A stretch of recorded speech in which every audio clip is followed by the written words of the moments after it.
नैया के लगा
प्रणाम माँ गंगा।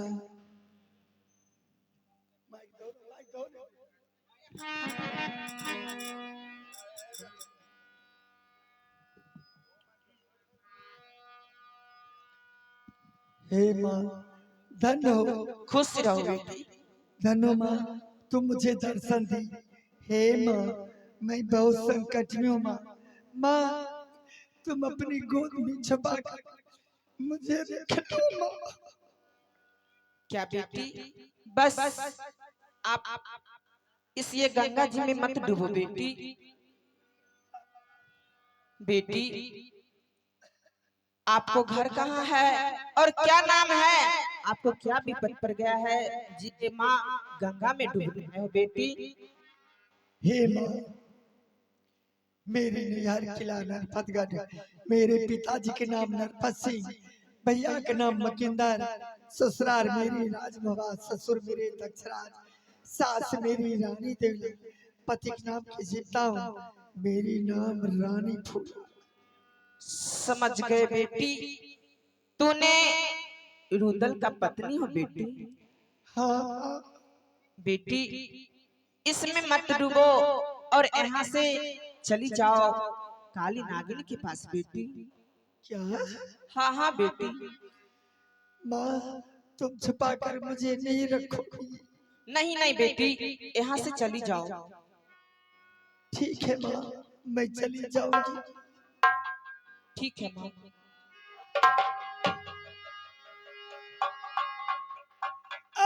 कोई ना सहारा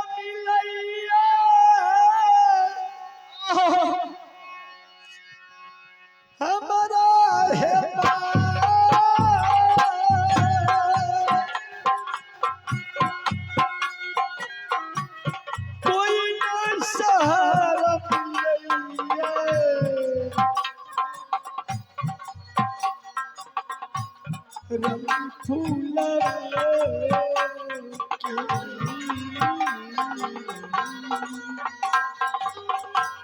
दीदी तनी सुना रतिया के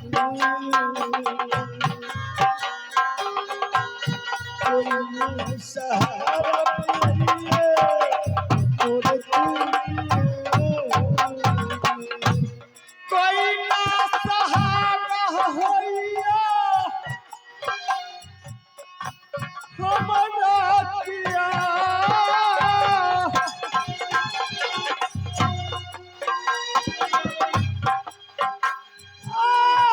कोई ना सहारा होइया हमरा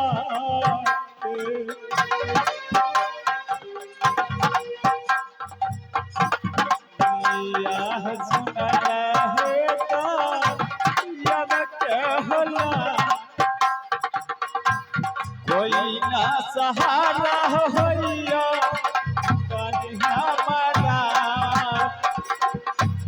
बहिना हसन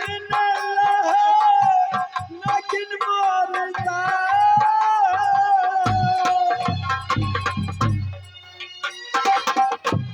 दहर सनम बहिनिया कमी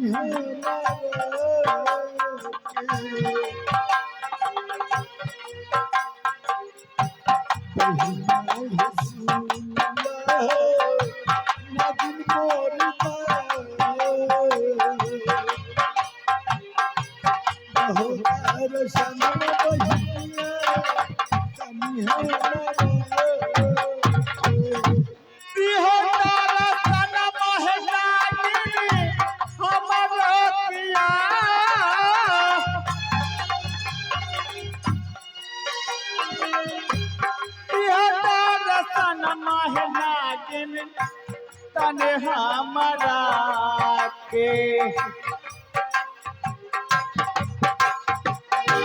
नागिन है सुनला है गायब में है लाल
हे बहन नागिन धन्यवाद धन्यो तुम मुझे दर्शन दी। हे बहन मैं बहुत संकट में बहन। अरे तुम अपनी विष की प्याले में मुझे छुपा कर रख लो। क्या कही? और इतनी घनघोर जंगल में तुम रो क्यों रही हो, बिलख क्यों रही हो? क्या तुम्हारा कोई सहारा नहीं? हाँ बहन मुझे कोई सहारा नहीं है, इसलिए मैं तुम्हारे पास आई हूँ। अपने विष के प्याले में छुपा कर मुझे रख लो। बेटी मैं तुम्हें कैसे विष के प्याले में छुपा करके रख सकती हूँ? ना ही तुम अपना नाम बताई हो, ना ही तुम अपना घर बताई हो।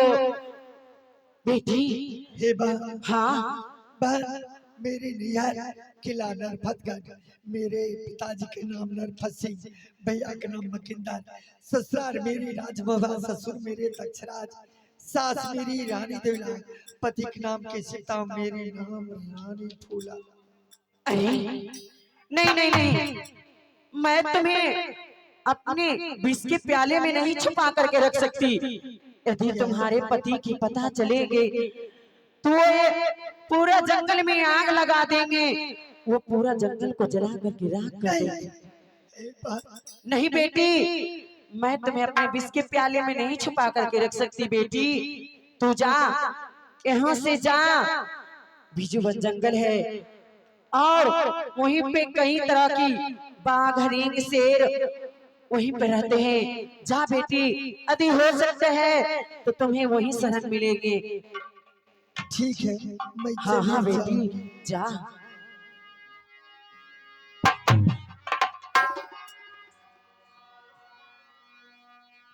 हे भगवान, कहाँ जाऊं मैं, किसकी शरण में जाऊं?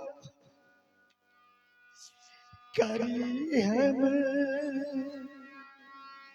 कान बहाना, करी हम कान बहाना, गौरमुर अब निकला कभी हमें कौन बहाना, गन मोरा करी हम कान बहाना, गौरमुर अब निकला करी हमें कौन बहाना, गन मोरा सब सखिया मैली चादर तुझे पिया कर जाना, सखिया मैली चादर तुझे पिया कर जाना, सब सखिया मैली चादर तुझे पिया कर जाना, कभी सखिया मैली चादर तुझे पिया कर जाना, सास ननद की तुझे डाली सासी नमत की, चादारी महे सास ननद की, चौथे पिया जी मरता अभी बोल। करी हमें कौन बहाना, कौन मोरा अबहियाना, करी हमें कौन बहाना, गौरमुर अग्नि गिरा, करी हमें कौन बहाना, कौन मोरा अबहियाना, प्रेम नगरी की राह कठिन है, वह मंदिर त्रिपुरा, सखिया मैली चादर तुझे पुराना, प्रेम नगरी की राह कठिन है, वह मंदिर त्रिपुरा,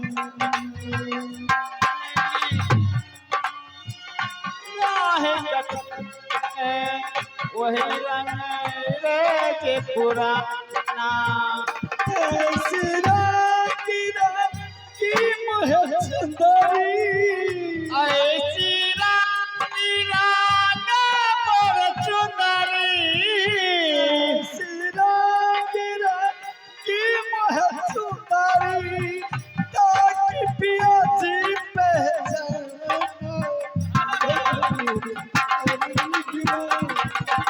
करी हमें कौन बहाना कौन मोरा अब राना करी हमें कौन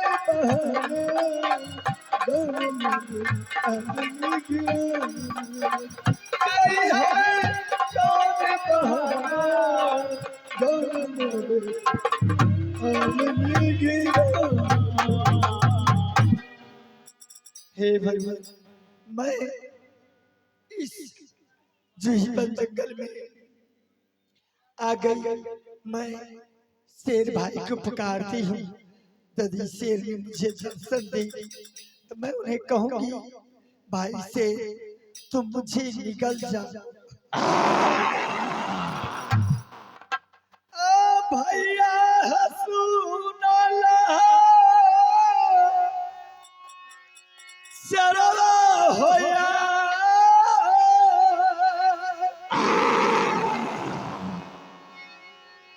दहदार सनम भैया तनी हमारा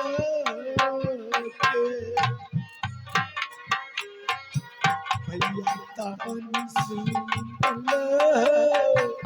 शरवा होया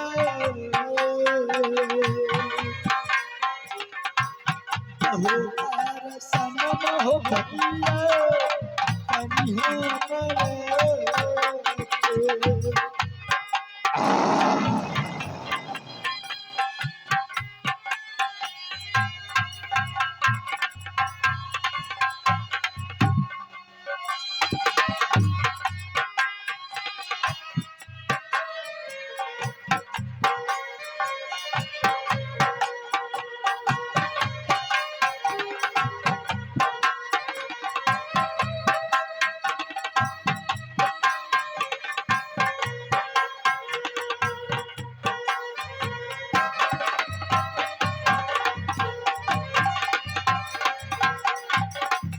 हे भाई से देखो, तुम भूखे हो, लो मुझे निकल जाओ ताकि तुम्हारा पेट भर जाएगा। सबसे पहले तो अपने पता बतलाओ, तुम्हारे कहाँ घर पड़ता है और तुम्हारे क्या नाम है, तुम्हारे पति का क्या नाम है? क्या मैं अपनी परिचय बताऊं तो तुम मुझे निकल जाओगे ना? ठीक है, सुनो।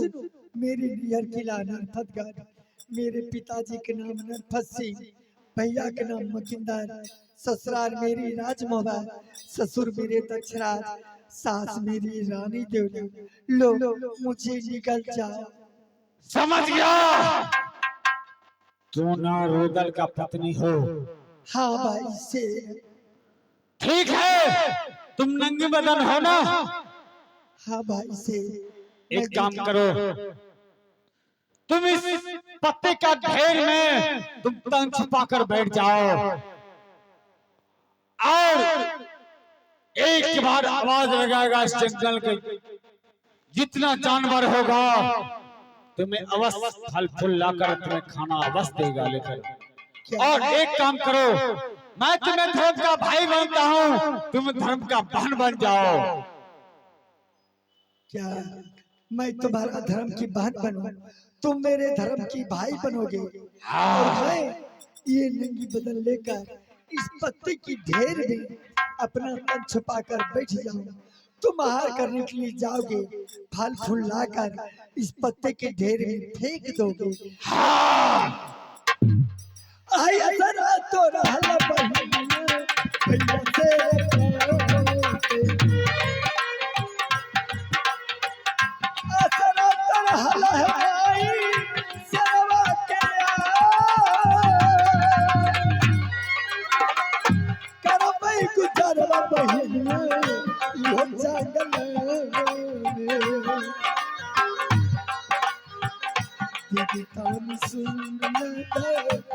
दया के भेंट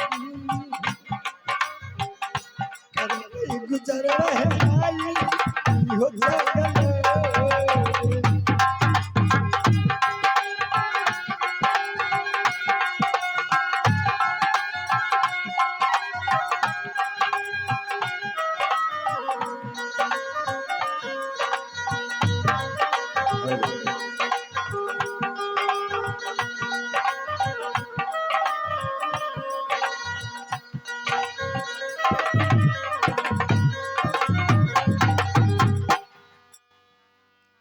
अब सुमरान करिए भैया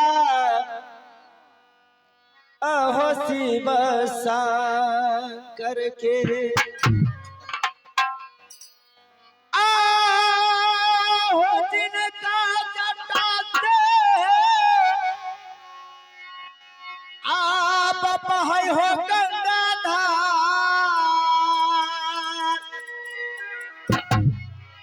आहो सुमराना करिए भैया शिव करके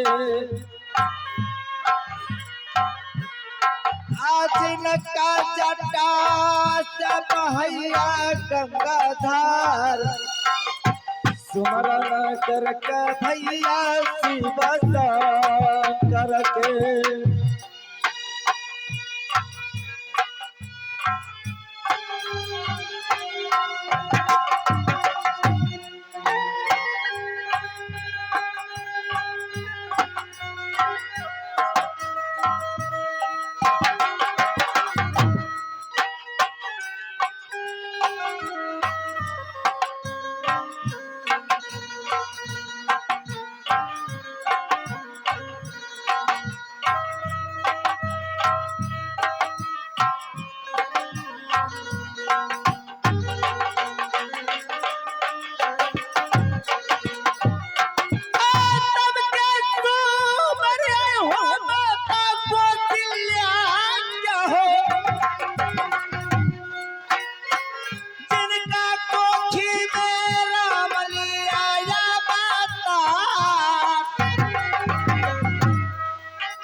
हो भैया माता कौशल्या जिनका कोखी में राम लिया अवतार तब सुमर भैया माता कौशल्या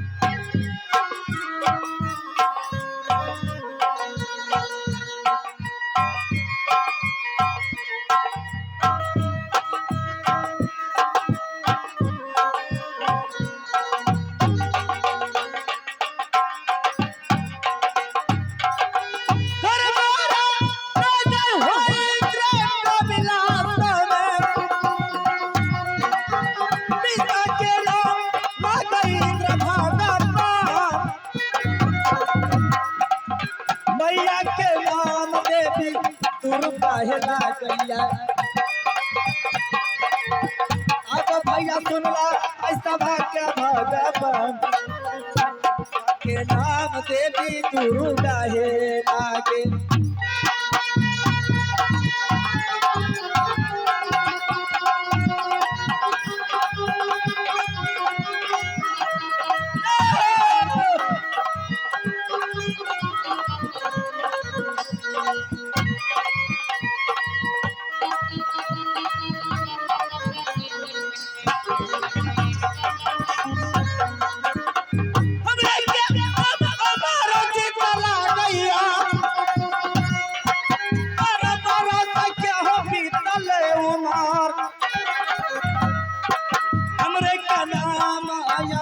लागे हर मोरा लागैया हो इंद्र कबिलास भैया के नाम देवी दुर्गा हो लागे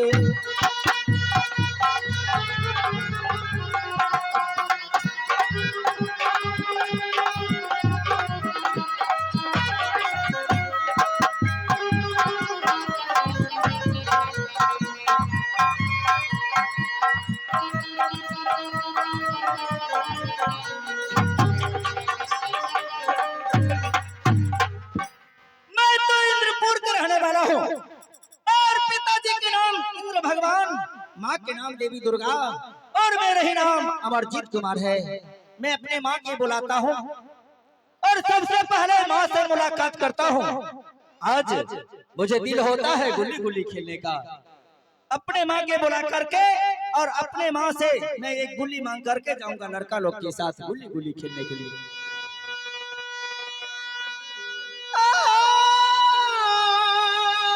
होता और सनमा है मैया जी, आहे बेटा या अमरजीत के।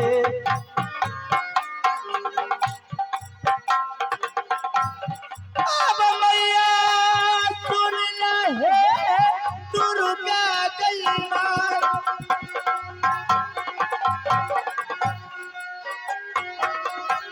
बेटा बाप पुकार के मैया हरियत हरा के।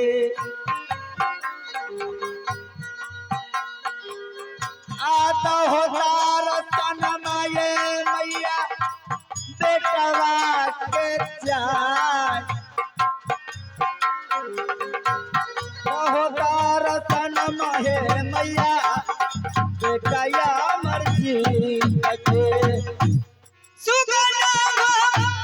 सुन लाया मरजीत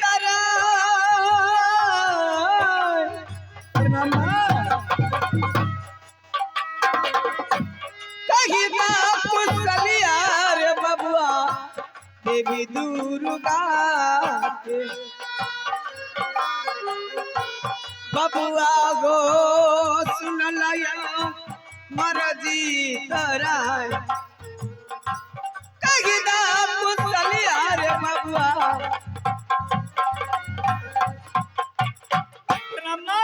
खुश रहो पुत्र पुत्र। माँ सबसे पहले चलो कपली गाय की दूध पी लो और पढ़ने के लिए जाओ।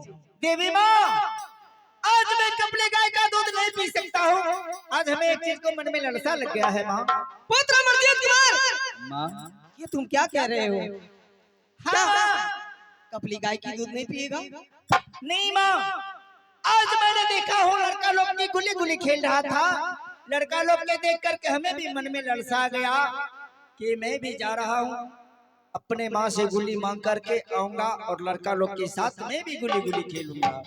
पुत्र अमरजीत कुमार, माँ वो बालक लोग आवारा है, बदमाश है, इसलिए गुल्ली गुल्ली खेलता है, जुआ खेलता है। मैं तुम्हें कहती हूँ कपली गाय के दूध पी लो और पढ़ने के लिए जाओ। नहीं माँ, आज हमें मन में ललसा लग गया है तो मैं गुल्ली गुल्ली अवश्य खेलूंगा, तुम्हें गुल्ली देना ही होगा। लेकिन पुत्र माँ ये इंद्र का विलास है, मृत्यु वन में गुल्ली गुल्ली खेलता है, जुआ खेलता है, शराब पीता है, नशा करता है। तू अकेला कैसे जाएगा पुत्र? माँ, अकेले में कैसे जाऊंगा? तो हमारा एक साथी देना पड़ेगा। ठीक है पुत्र, जब तुम्हारे दिल में लालसा लगी है तो मैं तुम्हारे दिल की लालसा अवश्य पूरा करूंगी, लेकिन सबसे पहले एक साथी होना चाहिए। ठीक है माँ, एक साथी की बुलाओ। द्वारपाल, द्वारपाल गोर लागे छु। खुश रहो। द्वारपाल, आज मेरे बेटे अमरजीत कुमार को दिल में लालसा लग गया है कि आज मैं गुल्ली गुल्ली खेलने के लिए जाऊंगा, इसके लिए एक साथी चाहिए। तो तुम उसके साथ जाओ और गुल्ली गुल्ली खिलाकर वापस ले आना। ठीक है छे, हम जइबा, लेकिन पैसा आर देबो तब न गुल्ली किने ले। कंचा कंचा कंचा कंचा। अरे कंचा किस भाषा में होता है? पैसा पैसा पैसा। अच्छा, बंगाली भी जानते हो? पैसा पैसा पैसा। ठीक है पुत्र, बंगला बोल छी।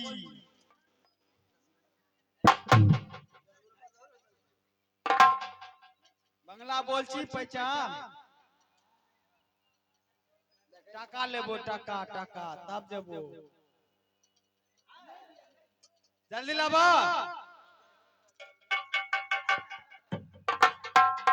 द्वारपाल जी, हाँ क्या उठाए रे? कहाँ वो अथी गिरल है ना, गनगुआर हटा दिया। ये लो, और मेरे बेटे अमरजीत कुमार को गुल्ली दे दे। 50 रुपया में फुट्टा गुल्ली में तो आधा गो। एक ही मिलेगा वो एगो नहीं आधा गो फुटल का। जो ही हो, लेकिन मेरे बेटे अमरजीत कुमार को लेते जाओ और गोली खेल कर वापस लेते आना। ठीक है, हम सिखा दो। अमरजीत, मैं उसे पैसा दे दी हूँ।